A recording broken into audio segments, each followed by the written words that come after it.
Well, good evening to you, Grenada, Carriacou, PD, Martinique, the rest of the Eastern Caribbean. It is Wednesday. It is Election Watch.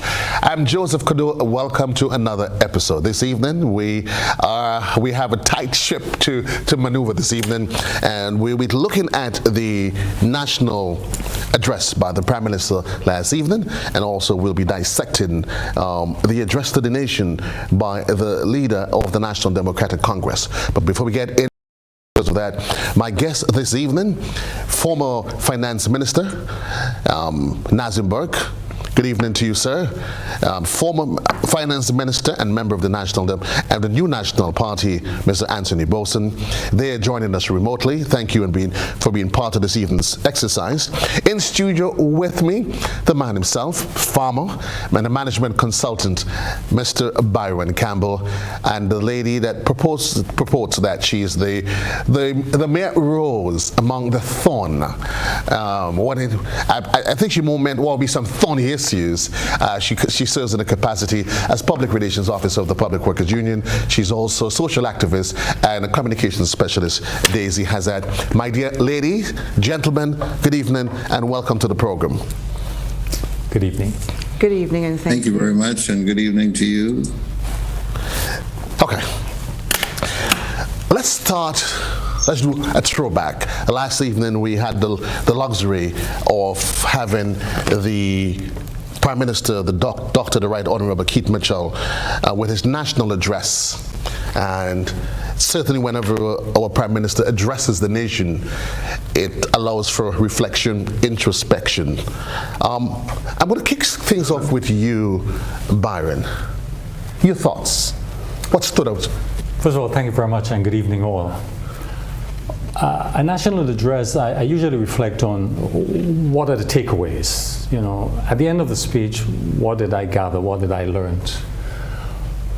My takeaway was the following. One is that the government, the Prime Minister, indicated that the government will not be appealing the judgment of the High Court. That the High Court found the decision of the pre-RG unconstitutional, and so there's a reinstatement of pension going back from workers who joined the public service from 1985. That's the first thing. They would not be appealing the decision. Secondly, the takeaway was the approximate cost of that decision to the state, to the government of Grenada, to the state, which is in the vicinity of immediately close to $500 million, some $465 million, and ongoing approximately $120 million. This is a liability to the state, and the government has admitted to that. This is, of course, preliminary. The other aspect I thought was important is that in respecting the decision of the court, the government has set up a council or advisory body, and in 3 months they will be advising the government on the way forward. In other words, how exactly this would be rolled out. The other points of interest from the government is that they wanted to be inclusive, that they absolutely wanted to have all and sundry, particularly the unions, involved in the process going forward. And there was, in my mind, a great plea to this.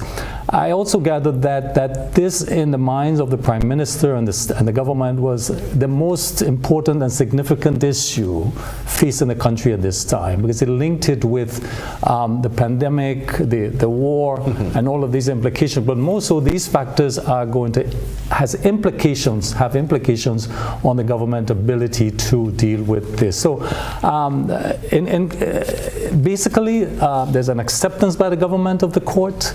The government wanted it to be inclusive, wanted the unions involved, and pointed out, most importantly, that whereas its government must manage this process, the responsibility, in other words, who's going to be paying this are the taxpayers. You know, it's you and I, the citizens of the country, that will be responsible. So it is not an easy fix. In my view, therefore, that I thought that 3 months having something standing there and injustice to the workers for 37 years, 3 months in my view is reasonable, and also I think that the persons put forward, the eminent persons put forward, I think are eminent in my view, are quite competent and capable for coming up, providing reasonable advice to the government. That's my initial takeaway, sir. Thank you. Mr. Former Finance Minister Burke, I'm assuming reasonably that you heard the Prime Minister's delivery. Your thoughts as you reflect on it?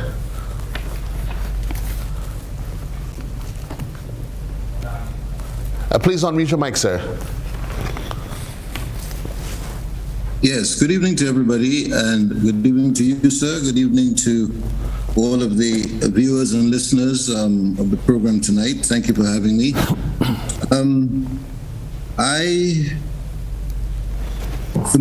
I was encouraged by the pronouncement by the Prime Minister that he would not appeal the judgment. That, to my mind, was the high point of the presentation.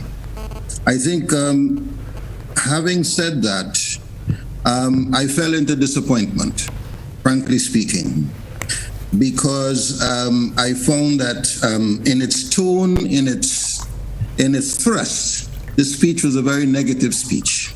The construct of the speech was negative. It really sort of, once he said we were not going to appeal the decision, the focus then became what a big problem it was going to be for the country, and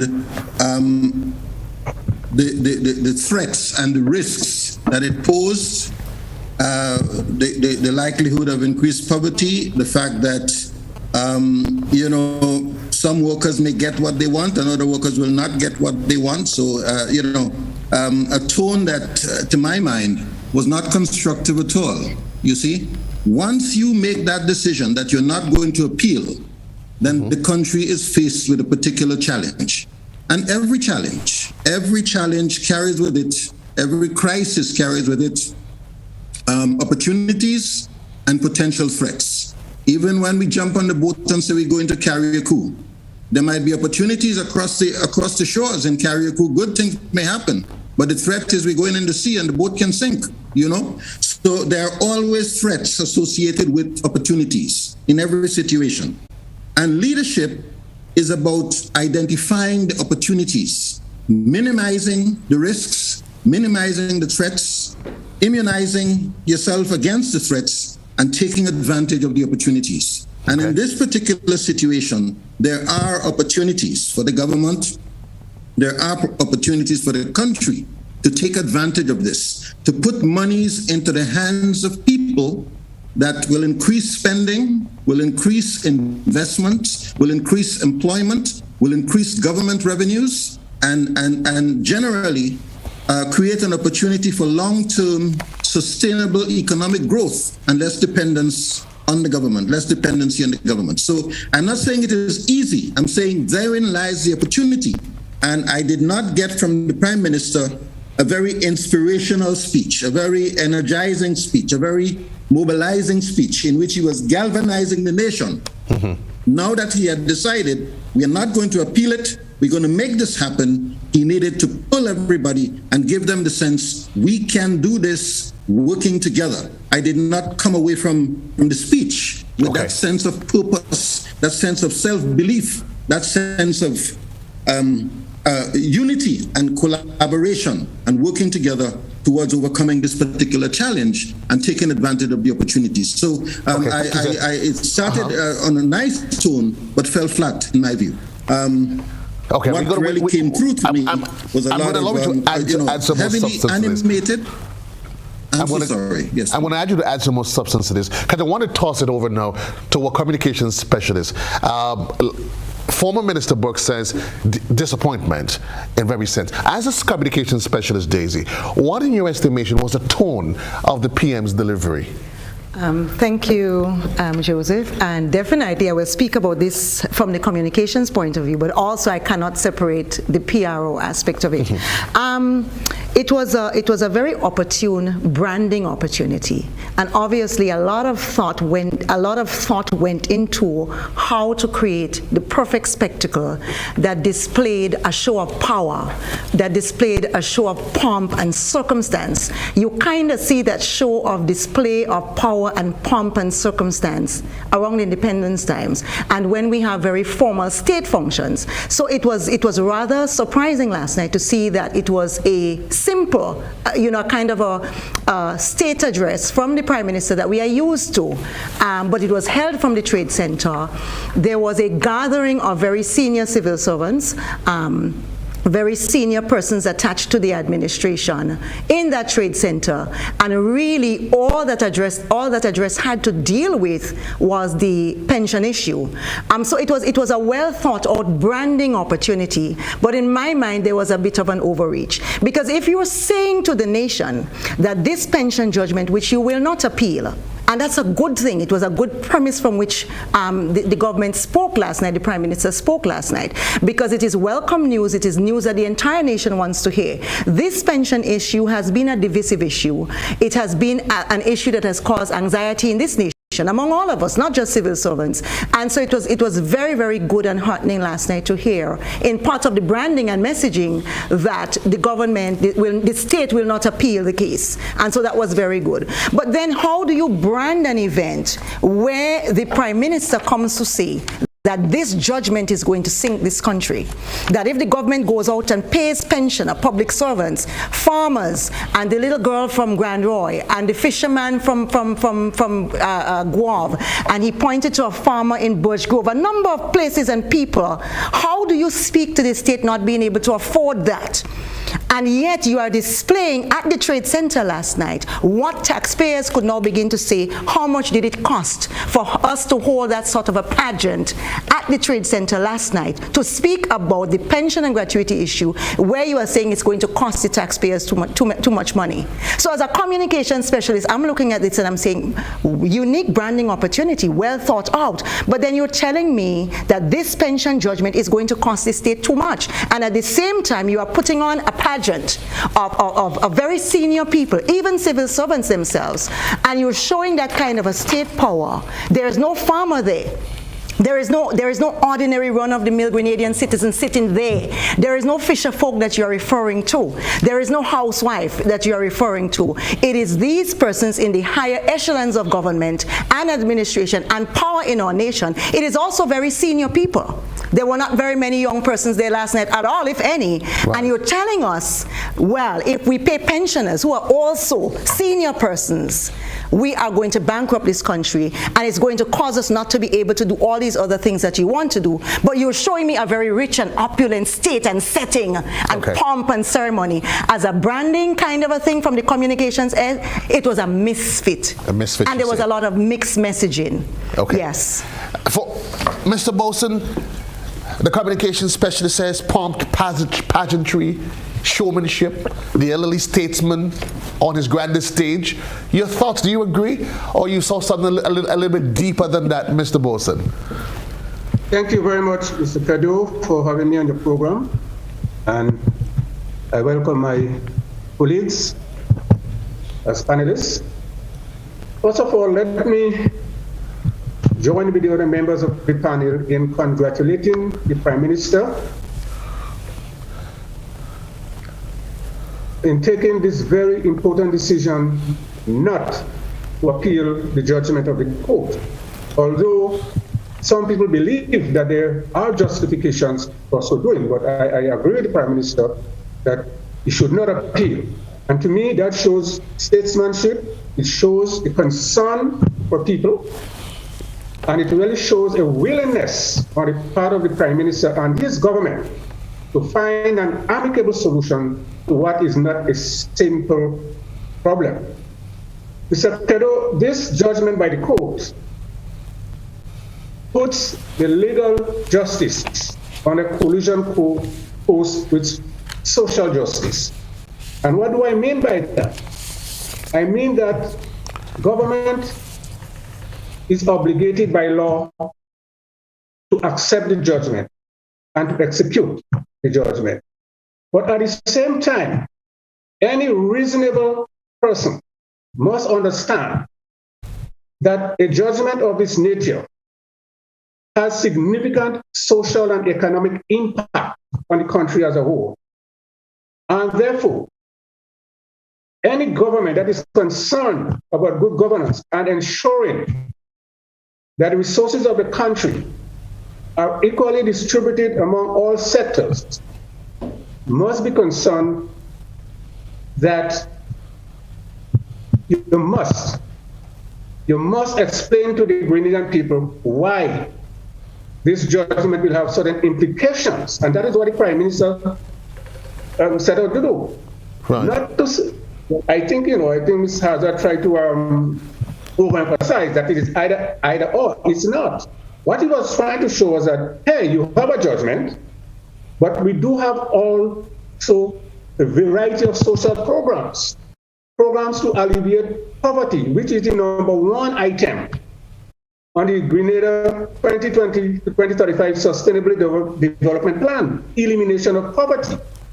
And if you have a judgment like this, that will take away a lot of the resources earmarked for other social development programs. We have to be aware of it. Not that the Prime Minister is saying that we will not, if we do this, we will not be able to do that. There are implications, and we must weigh both and to determine how we find an amicable solution that will be satisfiable to all social parties in moving forward.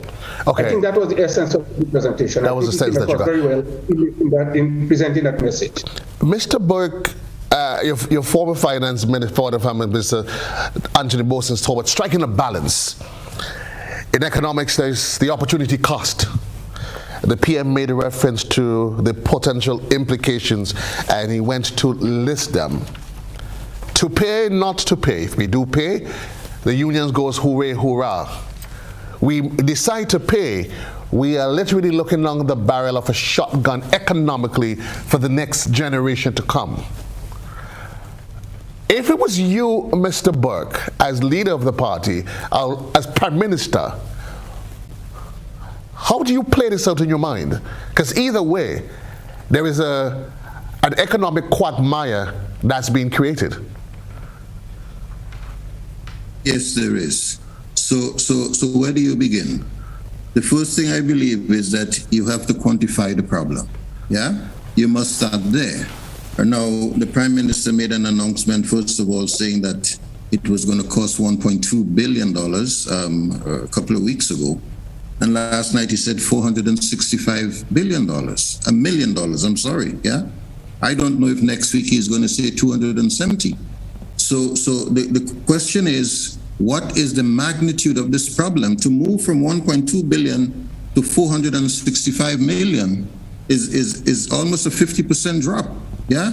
So it means that we cannot, at this time, we cannot be pulling numbers out of the hat. We have to understand and quantify the problem, yeah? So we have to know who are these people that we are talking about? What groups do they fall into? The people who joined the service after 1983 or 1985 and who have since retired and have passed on, they belong to a particular group. The persons who have joined the service after that time and are still retired and are due to a pension that they're not getting, they fall into a particular group. Then, of course, you have people who are now retiring, have reached that age, and then you have future persons. The law made provisions for the minister to make amendments to the pension laws. Those were not done at the time. So once you know who we are talking about, who are the persons, how many persons are affected, and what are their entitlements, yeah? Mm-hmm. Then, of course, we can begin the question of discussing how to pay them, yeah? I don't think everybody is expecting all of the monies tomorrow, but if we know who is owed, and we can set up a system within the ministry or elsewhere, or secretariat or elsewhere, where people would know exactly that they can log into some kind of a portal, they can identify names, they can identify what the government is saying they owe, they can clarify with the administrators, and everybody knows who is owed what. That begins the solution, yeah? Because with that, then there can be negotiations on how we are going to pay. Don't forget that in the meantime, interest is accruing on these monies. So the government may well decide, look, instead of having to pay 6% interest on the monies that I'm owing, I'm going to borrow some money and perhaps use it and borrow it at 3% interest, save some money, save some interest charges, and use that to start paying some of the persons. I may have to pay in priority. There's a lot of money in the banking system. I may have to borrow money from the banks at lower interest rates. I may have to pay in priority. I may have to say, look, instead of me giving you $100,000 now, I don't have $100,000 now. What about if I give you $40,000 in cash and you take some bonds, which you are going to be able to cash in 10 years from now, or 15 years from now, or 5 years from now? In other words, a model has to be developed. A model has to be developed. And there are people out there who can assist the government in doing that, you see? So the point is, there are technical people right here in Grenada who can assist with that kind of situation. So, but why do you make mention of the model, Mr. Burke? In all fairness to the Prime Minister, he did indicate that there is a committee that's been set up, and he went ahead to establish who those individuals are. So I think that sort of buys into exactly what you're saying. And we have been told that in 3 months' time, that model of which you speak, we the people are expecting it to be presented. Well, yes. I mean, I did not hear much on the terms of reference of that committee. I did hear the 3 months, and I was encouraged by that also. Time is of the essence. That the workers are looking to be paid. They don't expect that this problem will be kicked down the road for other persons to attend to. I was a little bit disappointed that other persons, the unions and so, may not have had any say in who are the people that will make up this committee. Again, let me just pause you there, because you sound a bit speculative as to what's the union's position. It probably may be a good opportunity to allow the PRO of the Public Workers Union to weigh in on that seeming assertion being made by Mr. Burke. A committee being set up, listed. Yes, what's your thoughts? Was the union part of the process? The union was not part of the process, and we should remember that this week made it, I think it was 5 weeks ago that a judgment came in. The unions jointly took this matter to court, 3 unions. We are the principals in this matter. The government was the defendant. And what happened since the judgment came in is that the government went on a round of talks. The government went on a public offensive against the unions and against the judgment, put out an alarming figure out there of $1.2 billion, literally said to this nation that we are seeking to impoverish everyone, the unions are seeking to bankrupt this country. We now know that none of that is true, based on the figure that we unapologetically heard about last night, that did not refer to the initial $1.2 billion that has been placed in the minds and hearts of Grenadians for the last 5 weeks. The government met with social partners, police associations, and last week unions were summoned to a meeting, and we were asked to bring 3 persons. We are the principals in this matter. We took the government to court and we won. One would have thought that if you lost a case and you have determined that you will not appeal that matter in the interest of the nation, that the first persons and the first party you will reach out to sit with and to speak with would be the persons who took you to court, not everybody else. And then you invite us to a meeting in a very large venue, at the stadium, in the players' room, very large venue, conference room. But you say to the unions, 3 unions, you can only bring 3 persons. That's 9. But that venue can hold upwards of 100 or more, even with social distancing, which we are not practicing now. So the question is, when did the government intend to speak with its the principals in this matter, which is the PWU, GOT, and TAU? Yes, there are other public sector trade unions who are involved in this matter, like police associations, prisons, and so. But we are the principals. They are principal unions who took this matter to court. And one would think that you would definitely feel the need to first sit with these organizations, with these persons who took this matter to court, before you go on that round of speculative talks. We are hearing about consultation on the matter. What we want to speak about is implementation of the judgment, of payment, because there would have been time for consultation. 2018 was a watershed year when it comes to the pension and gratuity issues in Grenada. We are in 2022. Prime Minister admitted last night and said that an MOU was signed in 2018. So in between, when that MOU was signed in 2018, was it speculative on the part of the government? How is it that you do not have numbers today? How is it that you do not have data when you came to the unions in 2018 and said, let us sign an MOU to put this matter to rest for once and for good? So on the basis of what did government premise this MOU? If you did not have the data then, what has happened from 2018 to 2022? Unions took this matter to court. We were forced to do so in 2019. Between 2019 to 2022, didn't the government ever sit down and decide in their mind, what if the court rules in the favor of the unions? And anybody had to know, even without a law degree, that there is no court in this land that can rule against the Constitution of Grenada. There were also matters which Prime Minister also spoke to, Hamid and Armstrong. There were precedent in the pension and gratuity matters, which was also upheld by the appellate court. So government should have known that this judgment was going to come down in favor of this nation, not just the unions, not just public officers, but in favor of this nation. Because we cannot speak about elimination of poverty when we drive retirees into poverty. We cannot speak about equal opportunities and taking care of every sector of our population when we are still saying we cannot pay pensioners a pension. We know that they cannot live on the NIS. We know that the figures are stark and they are there. So how can you be talking about equal distribution among all, but you are attempting to leave out your seniors, your elders in your society who have served this country? It does not fit, it does not make sense. It doesn't fit, it doesn't make sense. Mr. Campbell, you there, and I know you listen quite astutely, and I'm reading the mixture of emotions on your face. Is somebody trying to bamboozle somebody here? Look, I'm a taxpayer, and Likewise. like my colleague here, of course. And there's obviously concern from the taxpayer's point of view as regards this is a liability and how, in fact, it's going to be managed.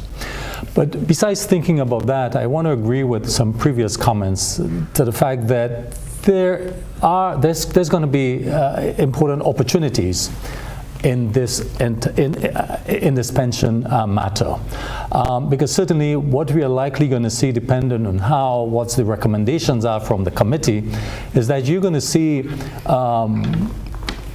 resources, money into the economy. And I think most certainly you're going to see opportunities there.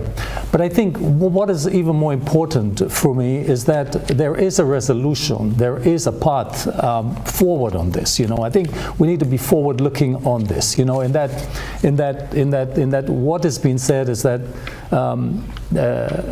and I hear the pronouncement of poverty, and this is important. How do we manage this? How do we, in other words, if more resources, because there is a pot of money, and when a budget is put forward, how is it allocated?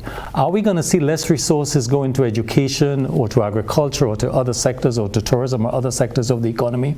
And so this is why I see the importance of this eminent committee that must do a thorough work. And the task, as far as I'm concerned, in terms of the recommendations, must not be limited to how this money is going to be paid, but looking at the national budget as a totality and deciding and making some recommendation as regards how it is going to be allocated, because it's important that important sectors like health and education and other sectors are not neglected. I think this is important.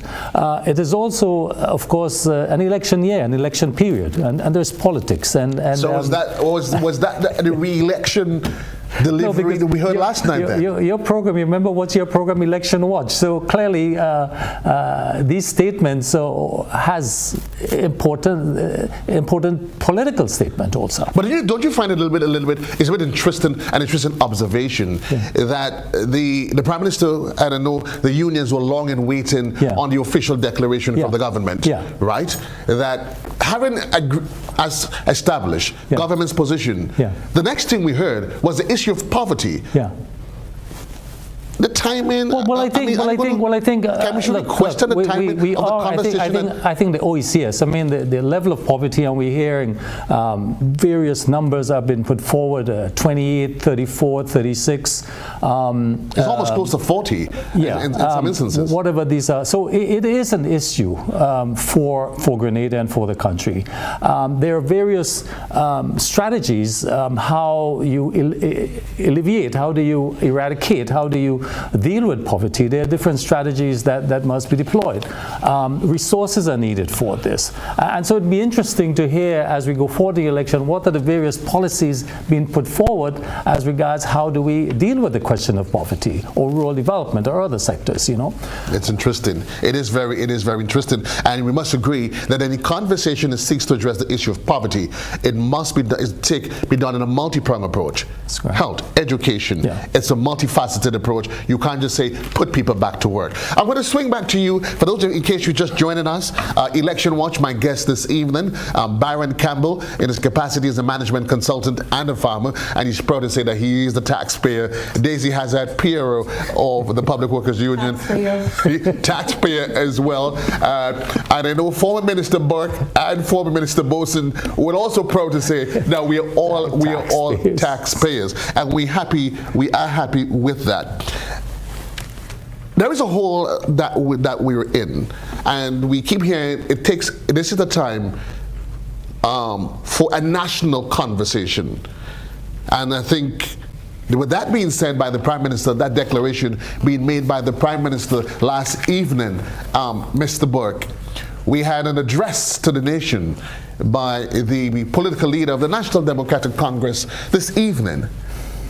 Time for you, a national conversation. Your thoughts on the delivery by young Mitchell, Deacon Mitchell this evening? Is that part of that national conversation of which we all seek to think is the way out? Please unmute your mic, sir. Sorry, I'm so sorry. Yes, I'm saying it is part of that conversation without a doubt. As I listened to Deacon tonight, I got the opposite feeling from the one I got last night. Yeah, the tone of the speech was hopeful.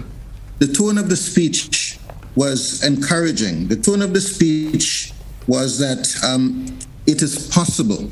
We can get this done if we get our house in order.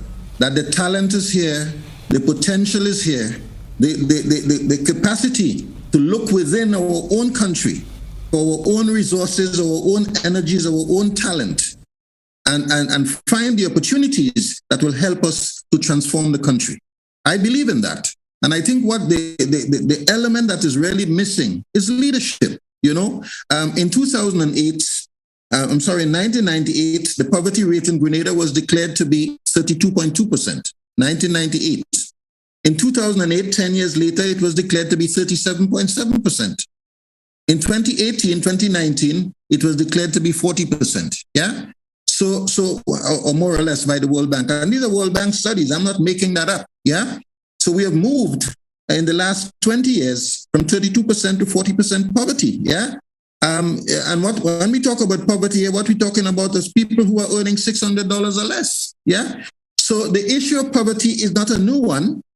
Poverty has been, in fact, things are getting worse in the country, and we need a new way. We need a new approach. We cannot continue to do the same old things in the same old ways, giving out a little $50 here, giving out a little $50 there, without empowering people and putting monies in their hands and let them spend for themselves and become less dependent on the state. And that is what the pension opportunity will create, you see. Give people an income so that, let them work, let them earn, the government's revenues will increase and the dependency on the state will increase. We will create wealth and our country will be better for it. And I think this is the essential message that young Deacon Mitchell was getting across tonight. Thank you. If we generate that, yeah.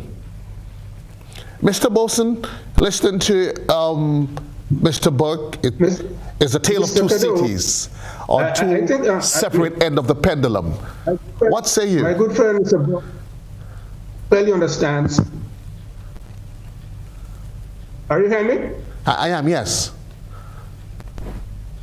my good friend, Mr. Burke, clearly understands that when you are in opposition, you tend to have all the answers to all the problems. Yeah?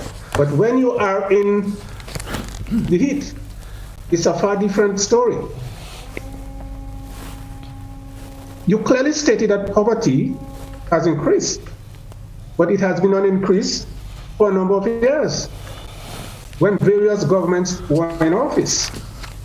When you look at the programs being initiated by this administration, you see a greater effort at poverty alleviation and measures to improve the quality of life of our ordinary people than at any other time. And I challenge anyone to contradict what I am saying in terms of the programs in health, providing toilet and bathrooms for our people. That is something that is positive.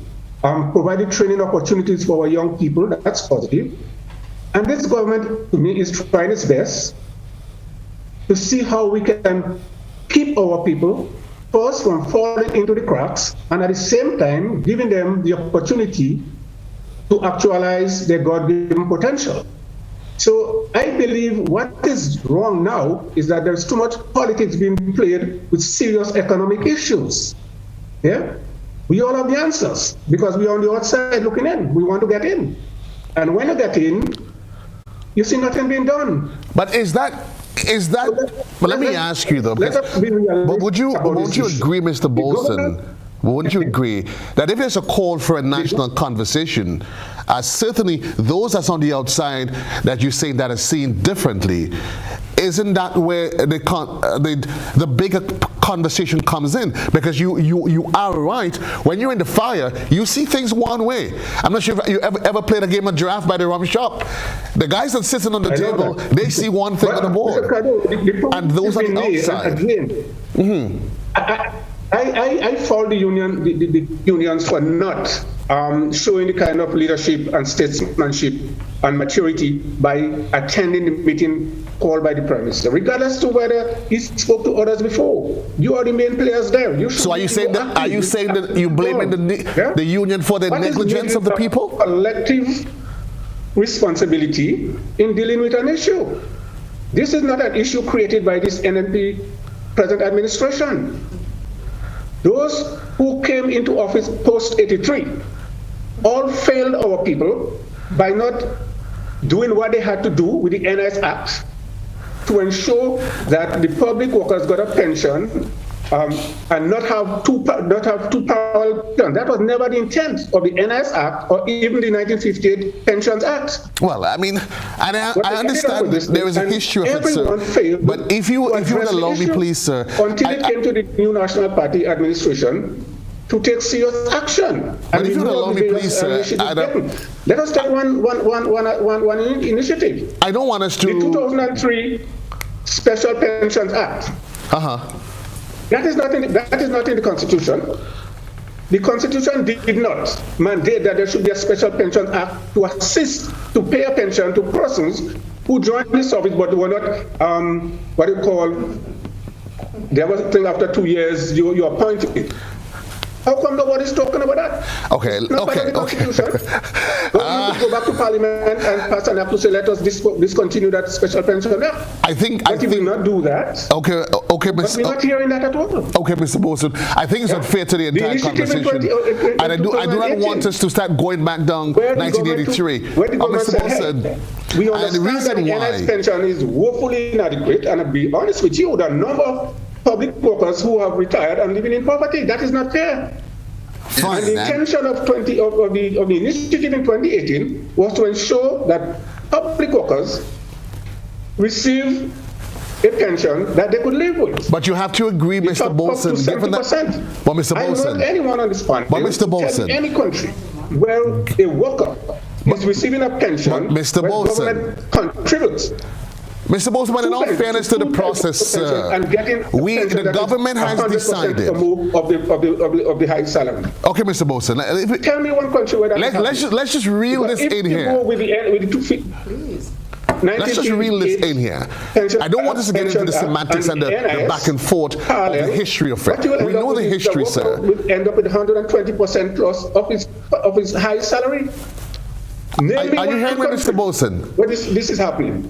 There is an anomaly in the system that was not addressed. But Mr. Boatswain, that was already established in the Prime Minister's speech, and the Prime Minister has articulated, anomaly or no anomaly, we are going to pay. It's for the union leaders to sit down.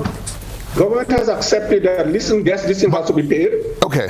But what we have to decide now, how it will be paid, and when it will be paid, so as not to... Mr. Boatswain, 15 minutes gone past the hour. We'll take a quick commercial break. When we come back, we'll delve further into the assistance from government.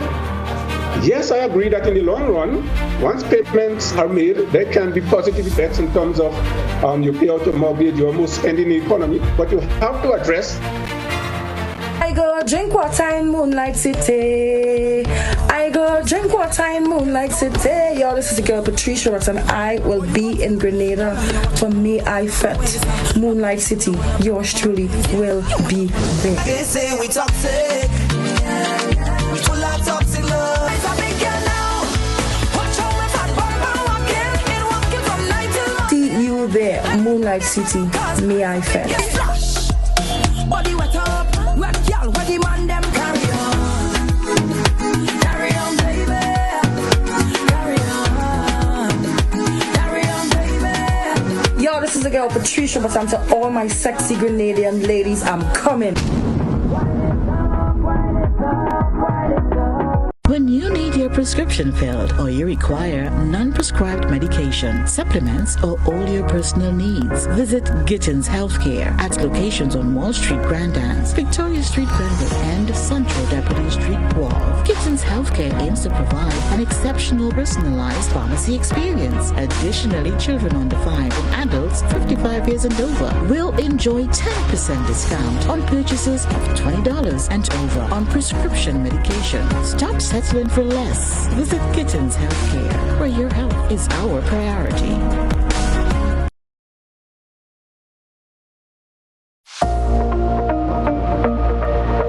Hey man, when we come online, you only juking up the phone. Yeah boy, now as I say, they have an app. I can't find it. I check Play Store. I do a Google search. I can't find it. Man, I get fed up, man. Nah man, because you look in the wrong place. The app is web-based. You access it via your web browser, right? You can add it to your home screen or your desktop, like any regular app. Watch, look, I have it on my phone, right? And you can access it or add it to any device, your computer, your tablet, any device. Well, how about doing that and I can't find it? All you have to do is open your browser, right? And type mobile.nawasa.gd. And voila, you see? Just so? Yes, and you can download it or access it via the web. Once you have a reliable internet connection, right, you can run the app anywhere, anytime. So, how I adding that to my home screen? You click on those 3 dots, right, or your web browser setting, and look for the option to install app or add to home screen. Easy peasy. The Nawasa app is versatile, fast-paced, and always up to date because it's web-based. Once a change is made to the app, it updates automatically, no hassle. Mobile.nawasa.gd, your customer support companion.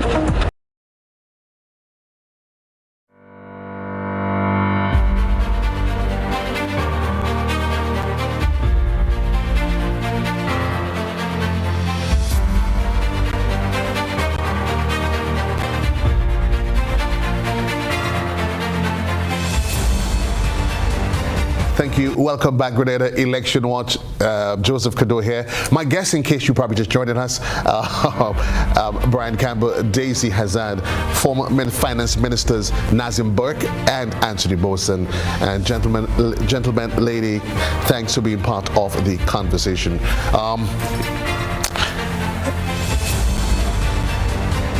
I think most of us, Daisy, we agree unanimously that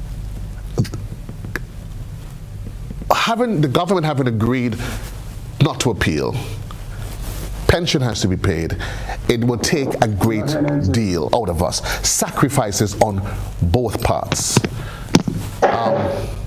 We talk about poverty, alleviating poverty. From a union's perspective, with the government having decided to take that position, is the union willing to make sacrifices going forward? The question may arise: is the government in a position to pay increases as we go forward? What sort of compromises is the union willing to make? Right. So I'm happy that you went there, because the history will show, the record will show that every time sacrifices are called upon, every time the unions, every time public sector workers are called upon to make sacrifices, we do that. And consistently, let me go back from 2004, Ivan. Consistently from Ivan to now, from 2004, there have been periods of times when we have been asked to make sacrifices, and we've made those sacrifices. So that is on the record, and that is beyond question. That question has been answered. But you see, we have to understand this, Grenada. We must understand this. Unions have been willing to make compromises about the pension matter. We've been willing, we've signaled that, we've spoken about it, and this is why in 2018, we definitely went into consultative mode with the government and signed off on an MOU at 70%. That was our compromise. Okay. However, no, I'm not done, because Mr. Boatswain went on a rant for quite a long time. You're not going to do that, no, I'm not going to do that, because I'm not here to get hysterical tonight. But you see, Mr. Boatswain is a pensioner. He collects a state pension from the government and people of Grenada. Having served as an MP in the parliament, a member of parliament, he collects a pension. All of our ministers of government save too. Today collects a pension as well as collects salaries. When the election bell rings every single time, they get a gratuity. So these same persons who are collecting salaries from the state, who are collecting pensions from the state, are here tonight making a case against public officers collecting a pension, while they are telling you that they will not appeal the judgment. And we believe the Prime Minister when he says so. While they are telling you that they will not appeal the judgment, while they are telling you that the pension must be paid and unions must consult, these same persons who are collecting pensions now, today, are telling you if public servants collect a pension based on the Constitution 1958, then the special pensions that was instituted in 2003, those persons would not get a pension. So what are we saying to the people of Grenada? That there was a category of workers that were not covered under the 1958 Constitution for pensions. So you've created in 2003 an act, a policy that would now cover them. However, you're saying if we have to pay the people who are originally covered, we are not presently paying, then we would not be able to pay these new persons who are covered under 2003. So if you're willing to do that, to cover the persons who are now covered under 2003, why are you fighting?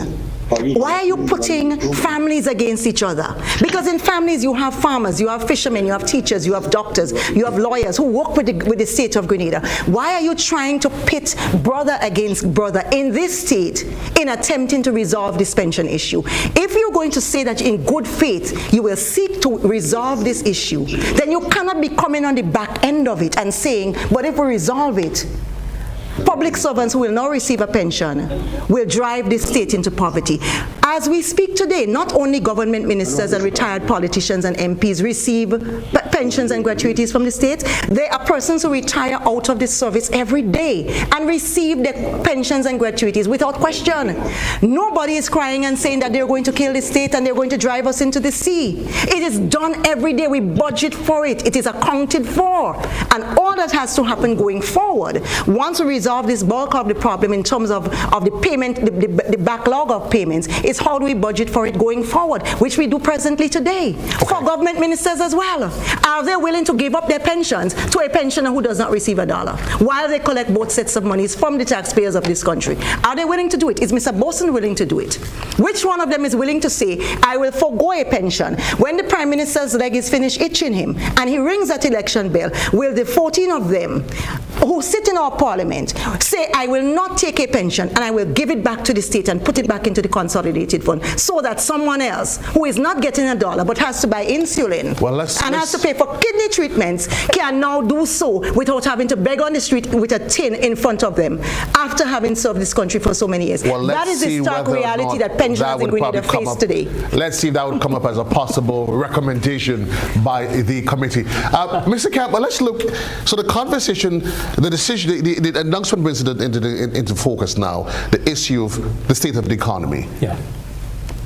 If we do this, we're going to bankrupt the economy. Last night, the Prime Minister made reference to what he refers to 100 million for 100,000.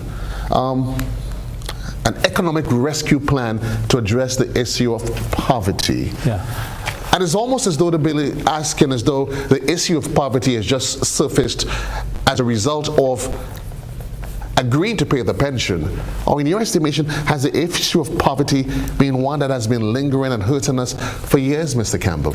It's an important question, and poverty is always a current topic. Let me first start by saying, look, understand the context that a number of things are happening, and the pandemic with various supply chains, and now we have the war in the Ukraine war, the European war, and its implications. The UN has in fact estimated that the cost of food globally is likely to rise by about 20%. So we can expect additional cost of living implications here for food, particularly since a significant amount of food, as much as 70%, is in fact imported. Also, think about, as related to agriculture also, we see the cost of agricultural inputs, some fertilizer, for example, are rising as much as 70%. So these are going to be implications for development and rural development and poverty alleviation. So it's important, therefore, how any administration, certainly this government, approach the question of poverty. And it's systemic, meaning that it is ingrained in our society, and not only Grenada society, by the way. I mean, it is throughout the world. But this question of increased cost of food is likely to have implications for poverty, but also nutrition, which is an important aspect. Yeah. So policies must be very clear in terms of how we approach this. In Grenada, we know that there are a sector of the population within the seed program and others that receive a certain amount of monthly support. But the focus must be not only on this category of people. Alleviating it has to start with education. It has to start with employment generation. It has to start with vocational.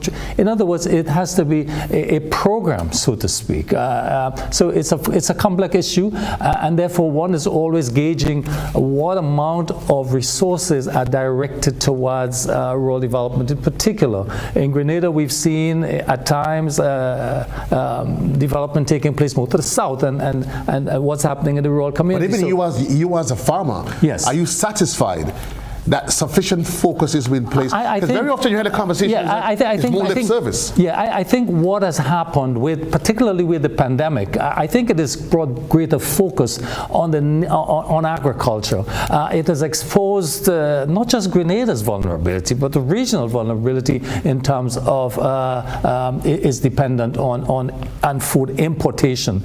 So I think certainly I'm hearing more in the conversation of all, the government and others, individuals, talking about how do we give greater focus, greater emphasis, greater planning, greater delivery for this critical sector. Eat more, grow what you eat, and that's really important.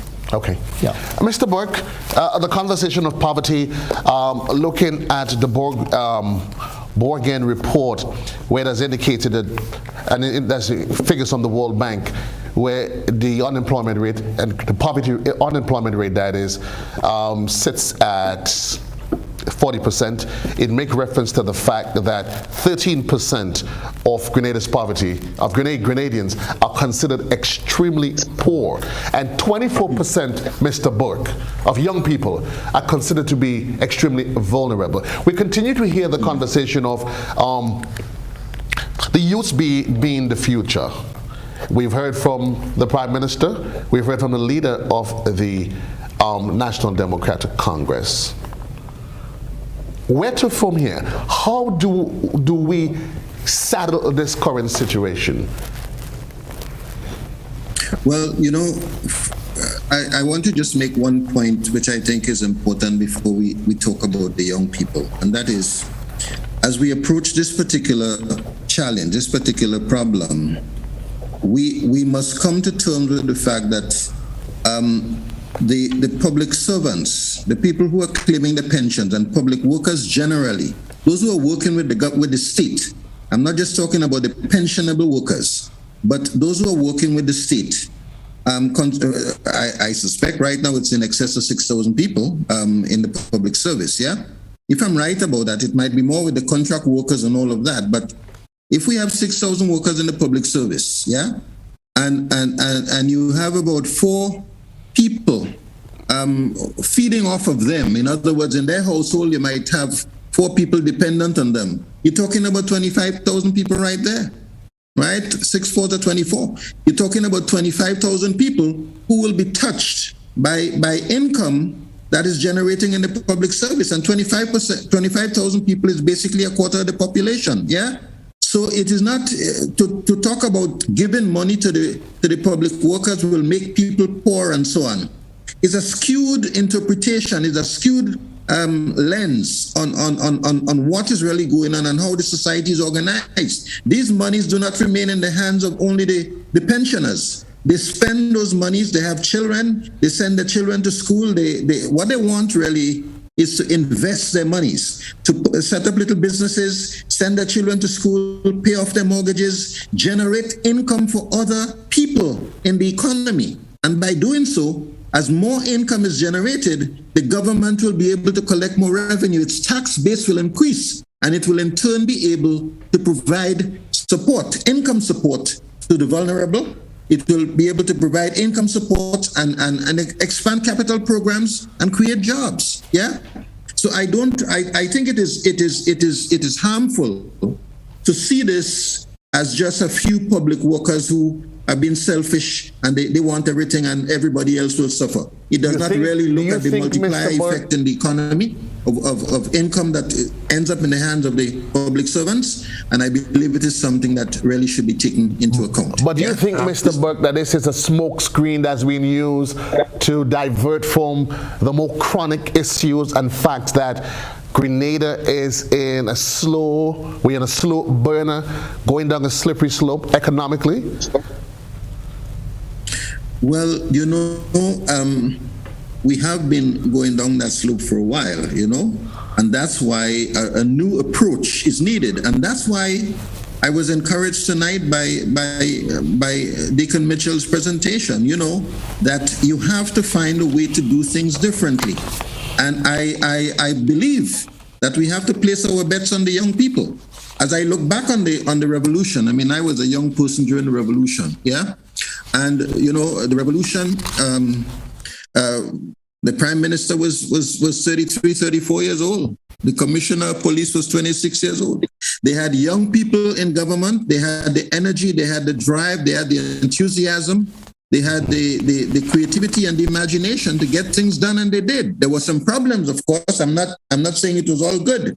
But the reality is, in 4.5 years, they were able to transform the country.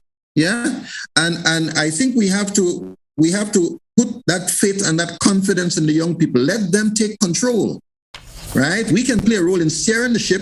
We can play a role in help to steer, to guide, to suggest, to recommend, and so on. But let them play their part at the decision-making table. And I believe, my friend, that it is not enough to make them feel as though we're just doing a little favor and giving them something. They can do much more than the 65-year-old or the 75-year-old, right? We can provide them with the advice, the recommendations, the suggestions. They are growing up in a time when they have access to information in a way that we never had, and they understand the devices to access the information. They're able to do things that we will never be able to do. So I want to suggest, as I segue into this issue of the youth, I think the primary agent of change the primary agent of transformation in our country, I've said it before, the two change agents that I'm really seeing are the young people and our Grenadian people in the diaspora. I believe if we can tap into those two sources of energy, we can change our country forever. Okay. Mr. Boatswain? Mr. Cadore, let me clear one thing. I listened to Mrs. Hazzard, and I thought it was very unfortunate with some of her remarks. I was a public worker at one time, a pensionable one, in a position to get a pension, right? I am not against public workers getting the pension. Let us get it absolutely clear. Because I know of a number of public workers who are retired and they're almost living in poverty. They cannot exist on an NIS pension. That is absurd. We have to get that clear. So I am fully in support of the workers getting the pension. The court has ruled, and we have to accept the decision of the court. Okay. What I'm saying is this. If you have limited resources to work with, we have to ensure how we distribute it in a way that at the end, no one group will be left in a disadvantageous position. That is why it is important that the unions and the government should sit down and work out a plan as to how the pension should be paid, at what time, and who should get preference over who at this point in time, so you do not spend as much resources at any given one time as may not be necessary. That is all I'm saying. We need a payment schedule, prioritizing how it should be done. Who should receive what up front? And I guess we can assume that conversation, that scheme is going to come into play within the next 3 months. I'm assuming when the committee meets, they will meet with other stakeholders. So let's leave that there for a while. 3 months from now, we will go back to the issue and say what is the plans, what is the strategy.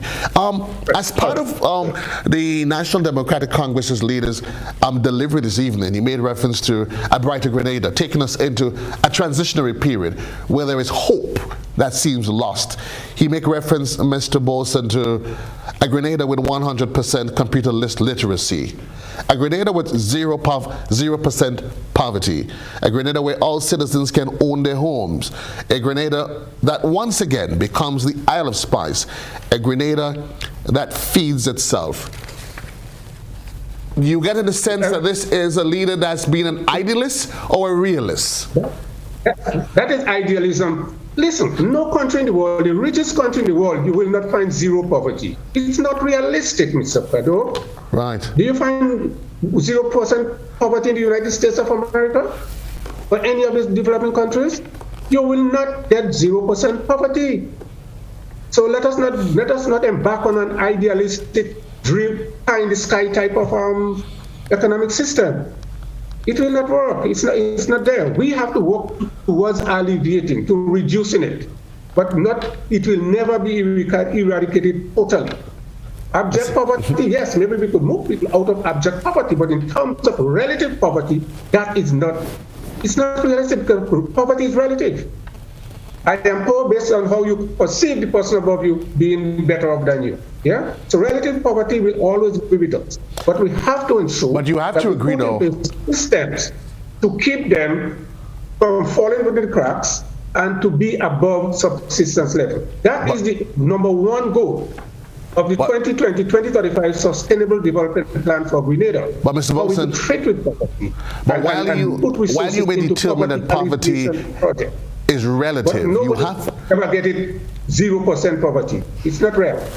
But while you may assert that poverty is relative, you have to agree, though, in a Grenadian context, more and more, we've seen a shift economically, where there's an erosion of the middle class, and there is two absolute classes in Grenada now. You have the well-off, the rich, and the absolute poor. This is our current situation, isn't it? No, Mr. Cadore, I disagree with you. Unless you present the statistical evidence to to substantiate that there are two classes, the very rich and the very poor. I don't believe that. But you would agree with me, though. But you would agree with me, though, that you've seen a gradual erosion of the middle class. Well, where's the data to show that? Let's put the data at rest. From your observations, former finance minister, would you agree with that school of thought? No. You wouldn't? Okay, thank you. Hold that in for me. Mr. Campbell, you're a taxpayer. You're a taxpayer. Would you agree? Where is the data to substantiate that erosion? Thank you, Mr. Bowen. Thank you, Mr. Boatswain. Would you agree with the school of thought? And in your estimation, you're a farmer, you're a management consultant, you're a family man. If you were asked the question, I ask you the question, and you ask the average Grenadian the question, give me your assessment of your standard of living as it was 20 years ago, as it is now. And let's not get into Ivan and then COVID and all of that. What is it you're hearing on the ground, in all honesty, as a farmer? Look, I look around. For example, let me tell you, at 6 o'clock on Saturday afternoon, I was in the Grandans area.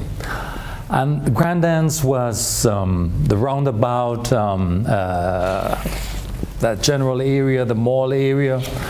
I was amazed. Traffic, people were walking, people were shopping, people were moving around. It was not month end. And I paused for a moment and said, am I in Grenada? You know? And then on the weekend, there were activities at Queen's Park and traffic. And it's like, you know, like it's wow for me. So, whereas I recognize, and I'm not belittling things, you know, whereas I'm aware of a lot of challenges and poverty levels and issues of the country of healthcare and other factors, you know, we tend to talk about generally what is bad and what is negative, but we must also balance this with what is good and what is reasonable, what is happening. You know, the quality of life overall. I know too for a fact that a lot of what I'm seeing is substantiated or supported by remittances also. That is all not generated here. I think what I'm concerned about as a citizen is because and I'm relating this back to the pension, that we are going to go into. It has to be paid. It might be raising bonds. You know, we have to go into debt. It's a responsibility. What's going to pay for it? What's going to generate wealth is our productivity. You know, our attitude to work. You know, and this is also for the public servants and for all workers generally, you know. So I would like to focus on this, you know. Alleviating poverty is going to be a collective responsibility, how we reallocate resources and we create opportunities for all, you know. That's for me is really important, you know. I'm just saying I'm amazed in terms of Grenada. In other words, development, in my view, takes place regardless of the administration in office, in power. It happens. And I am observing a development taking place. I'm observing also opportunities for a lot of young people and others generally in the country. So sometimes we need to talk about these things that are happening also. In other words, sometimes you need to change the narrative, you know. Yes, we have challenges. Yes, we have lots to do. That is why I always figure it is going to be a difficult period going forward with the challenges faced by the world.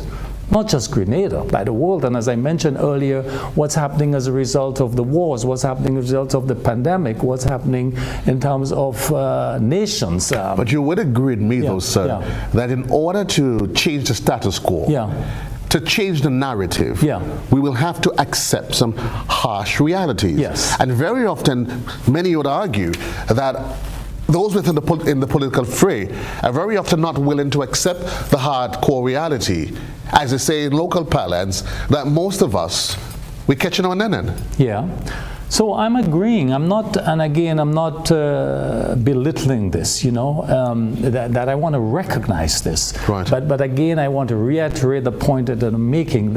You know, to what extent are we making? So, for example, like colleague Burke mentioned a while ago, that the infusion of these monies, you know, that's going to be paid out at some point, however it is determined, has very positive implications for economic activity, economic development.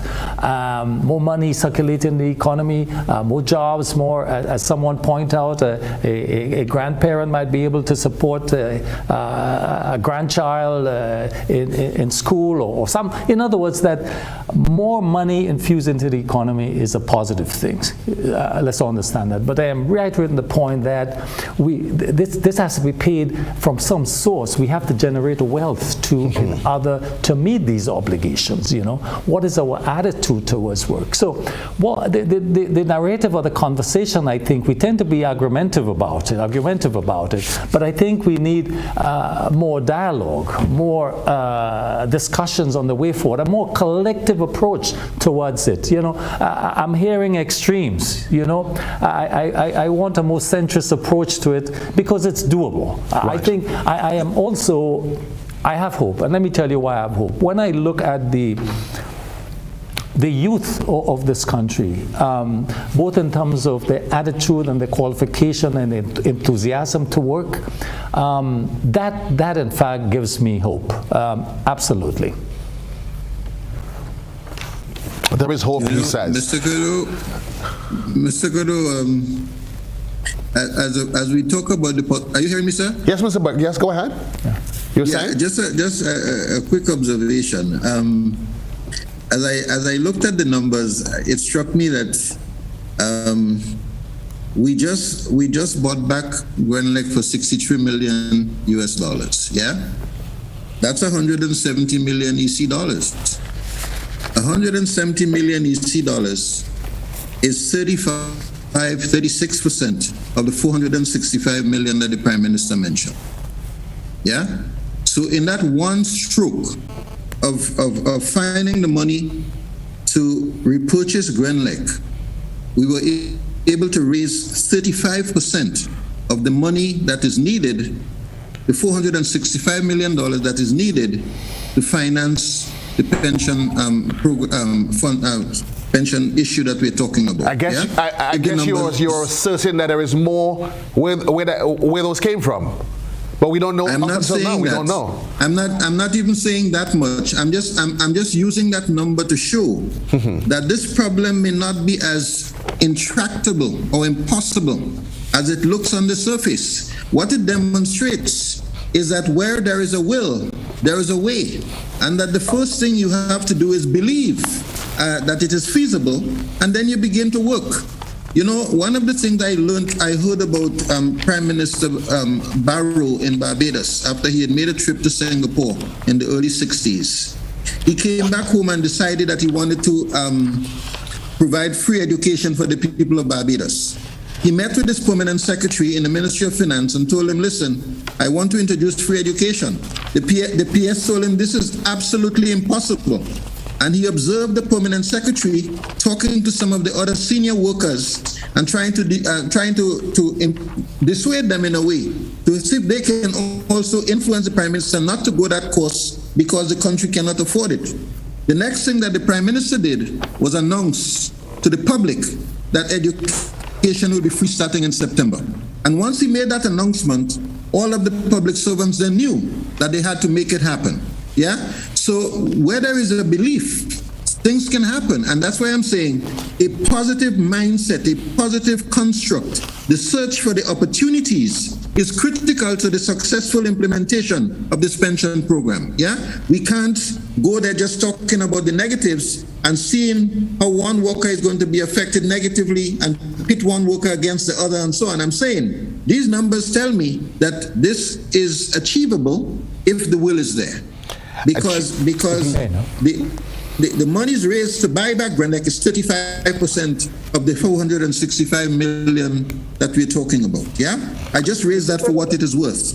If I may interject here, 1 moment, please. 15 minutes onto the 1 moment, please, Mr. Mosen. 15 minutes onto the hour. This is Election Watch. Your boy Joseph Cadore here on a Wednesday evening. We dissecting the issue as it is. For those of you that's possibly just joining us, again, just to let you know, with me in studio, Byran Campbell, Daisy Hazzard, and joining me virtually is former finance ministers Anthony Boatswain and Nazim Burke. Mr. Boatswain, you wanted to inject? Yes, just to correct Mr. Burke, to say that we found $63 million to pay for Grenelec shares, so the money is there. I mean, if you use the money to pay for Grenelec shares, it's not there anymore. You have an asset in your hand that you did not have before, except you're saying, let us sell back the shares and recover that money. Yeah. So I'm not even saying that. Sorry, I'm just saying that it shows you that $63 million is already 35% of 465. I'm not saying it was a bad decision. I'm not making a judgment on it. I'm just saying once you make a decision to do something, you find a way to make it happen if you consider it of national importance. And I'm saying, therefore, that once the Prime Minister says, I'm not going to appeal the decision, I'm going to implement the pension, then all the mindset has to change to become a very positive one at that stage. Thank you, gentlemen. Thank you, gentlemen. Mr. Burke and Mr. I don't want us to start dilute and going down a watery slope over the Grenelec issue. We've discussed that by length. I think we'll probably designate another conversation at time and place to get into the dynamics of you two gentlemen trying to crunch the numbers. We are transitioning.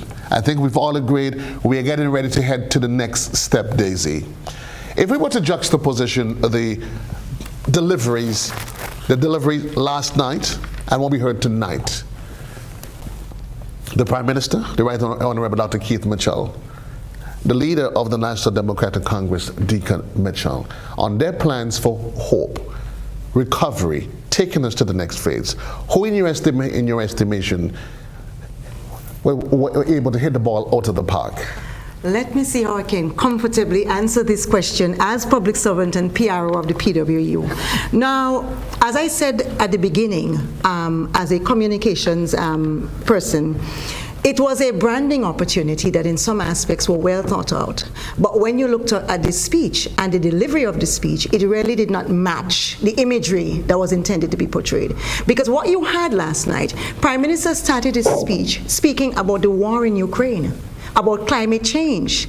And this was to expose the pension issue in Grenada and the judgment of the court which restored pensions and gratuities to public servants. But in all fairness, though, you have to agree. There is a war in Ukraine. There is a war in Ukraine. There is climate change. Those issues are not going away. Right. But to expose the pension and gratuity issue in Grenada to climate change on a global scale and to the war in Ukraine, how does that fit in this nation here? How does that fit? How can you compare the two? There is no comparison at all. There is no comparison to paying pensioners, to paying senior persons in Grenada a pension, to a war that threatens world peace, that threatens global peace. So let me answer your question because you asked it. Then the Prime Minister went on not to convey any hope and confidence to any Grenadian, not to give us a message of healing, not to give us a message that this pension and gratuity is an opportunity to settle this long-standing issue that has been causing strife in the nation, not to say that we can use this opportunity as a nation to transform the economy in so many ways. And then the Prime Minister went on to list out all the poverty imperatives. And when you listened last night, you got the feeling that we were a very, very poor and poverty-stricken country. There is poverty in Grenada. None of us can deny that. I come from poor and humble beginnings, so I'm very conscious and aware of poverty in Grenada and the need to alleviate poverty and to lift our society out of poverty. But we are not going to do that if the messaging is just that there is no hope, it is doom and gloom because we have to pay the pension and gratuity issues. So when you look at that in context of another message from another political leader, a new political leader who is saying we need to get some hope in the middle of the global catastrophes around us, in the middle of all the challenges that we face, and governments do face challenges. It is not easy to be a politician, we know that, to be a minister of government, to be the Prime Minister, but there must be a glimmer of hope. There must be something that says together we can unite, together we can lift. But you cannot say that in one breath and in the next moment you come and you say, but we won't do that if we have to pay pensions. You cannot do that if you say we are putting a committee together, but however, we won't be able to We're waiting for the recommendations, and we may implement it or we may be guided by it, but we won't be able to spend 100 million for 100,000 in 5 years. If government can make that kind of projection, I want my $1 million. I would like to have it now. I don't even want my pension, because there is 110,000 of us on any good day in Grenada. And if you're telling us that your administration and your government is projecting to find and spend $100 million in 5 years, for 100,000 people, that's money. It tells us that somewhere, despite all the doom and gloom, despite all the programs that we are hearing about, which seems to be rooted in creating and preserving the dependency syndrome that we see in our society today, where you have generations of people, you have mother who is an Imani, you have daughter in the same ministry who is Imani, you have grandmother who is at home on seed, you have the father doing the bushing. Nobody is going out there to say, let me work hard, let me not covet anybody else. I will only use and eat and drink what I work and hard for and sacrifice for. We are all saying, let me sit down here and wait because I'm poor and government is going to do something for me. What we should be doing as a nation and as a country is lifting those of us who are poor and vulnerable among us out of poverty. What does that? Education transforms a society. We saw that in the revolution. What are we doing now to transform? And so I think the messaging last night was a bit off point. The messaging last night needed really to say, we can solve this problem, we can heal, because there is a psychological healing that needs to take place in Grenada, and the pension and gratuity restoration will do that and can do that. Okay. So we need to hear that messaging of hope from our Prime Minister. We heard it tonight from the leader of the NDC. Mr. Campbell. Well, okay. First of all, which one hit the ball into the park? Yeah. You know, a lot was said last night. First of all, I must admit that I didn't have the opportunity on my commute here to listen to the Mr. Deacon Mitchell. I will later tonight or some other time I'll be in a position to comment on this.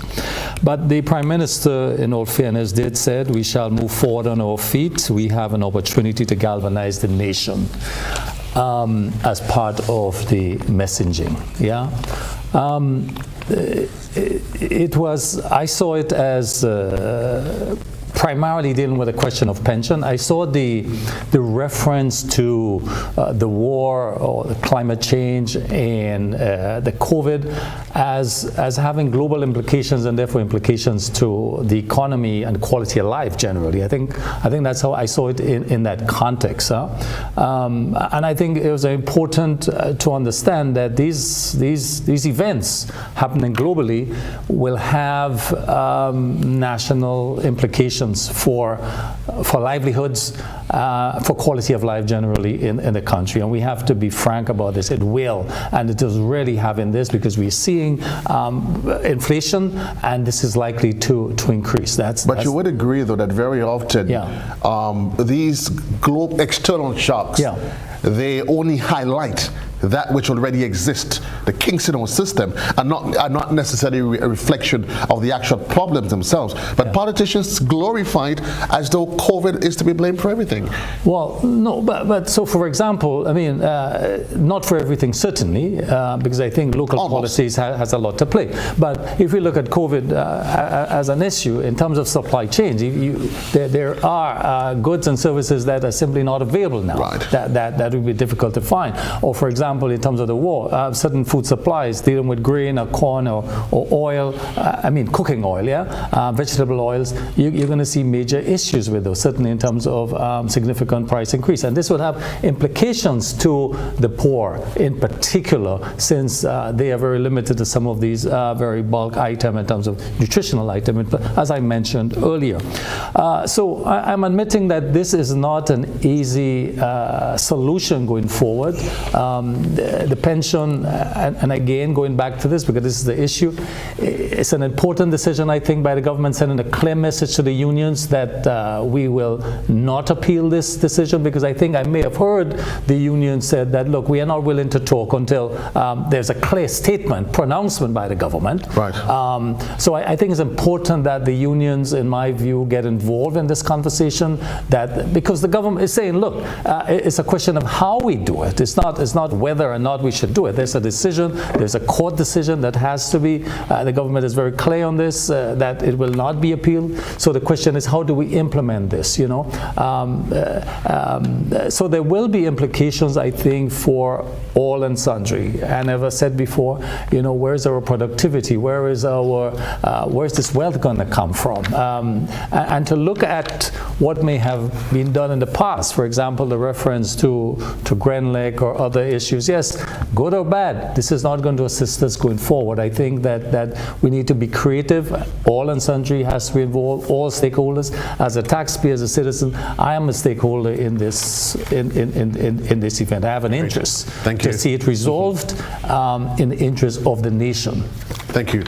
Mr. Boatswain, I'm going to give you 2 minutes to throw in your final two pence and throw your final curveball at me, or maybe a bouncer. Thank you. In conclusion, let me state again that there is no objection to paying pension as dictated or stated by the court. That has been made absolutely clear. That is why the decision has not been and will not be appealed. What we have to do as reasonable people, sit down, the union, the government, sit down and let us work out how, knowing yes, it has to be paid, there is no going back on that, how best can we come up with a model for payment that will not, in the long run, leave any other sector at a serious disadvantage. This philosophy of pay me and forget everybody else cannot work. Okay. In the long run, your own personal security could be at stake as long as we have people out there who are insecure. They become desperate, and you will not like to live in a society where there might be a threat to your own life. Because when people are desperate, they do work on desperate things. Okay. Let us work harmoniously. Let us see how we could resolve the situation. Workers deserve the pension, but please, not pay me and forget everybody else. The code rule, so giving me money. Let me ask you philosophy.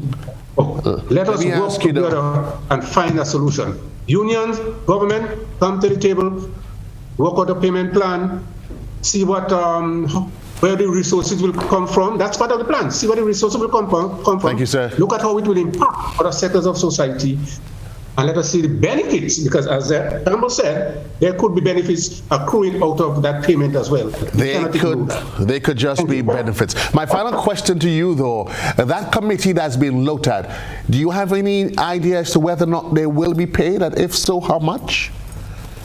I have absolutely no idea. Would you support the idea? Do you think that those individuals, they should do it as part of their patriotic commitment? They should offer the services free, or should they be paid? I would like to think so. That they should be free. If I'm on such a committee, I would ask for any payment. Thank you, sir. Thank you, sir. That's my own philosophy. Yeah. Mr. Burke. Yes, I'll close by saying that I'm encouraged by the decision of the government not to appeal the decision and to seek to enforce it. Yeah, I recognize it's going to be an interesting and challenging period. What will determine our fate? What will determine whether we succeed at this and convert what can potentially be the risk that is identified into a genuine and long-term opportunity for Grenada is going to be the quality of leadership that we find.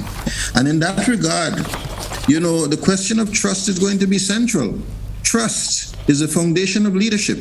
And it's extremely important, if we are going to succeed at this, that people must trust their leaders. People must believe in their leaders. People must believe that when the leader speaks, they can take him at his word. They can take her at her word. They can believe, and they can work with that team to achieve the common goals. Where there is no trust, we will not succeed. The other issue that is going to be critical in this is credibility.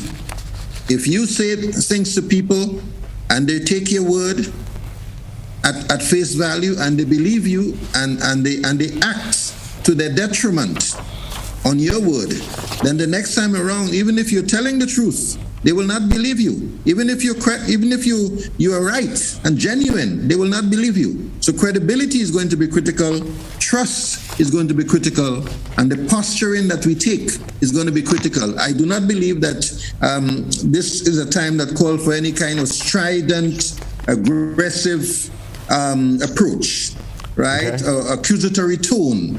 It really requires very measured, mature responses, very measured, mature engagements, recognizing that it's a sensitive issue.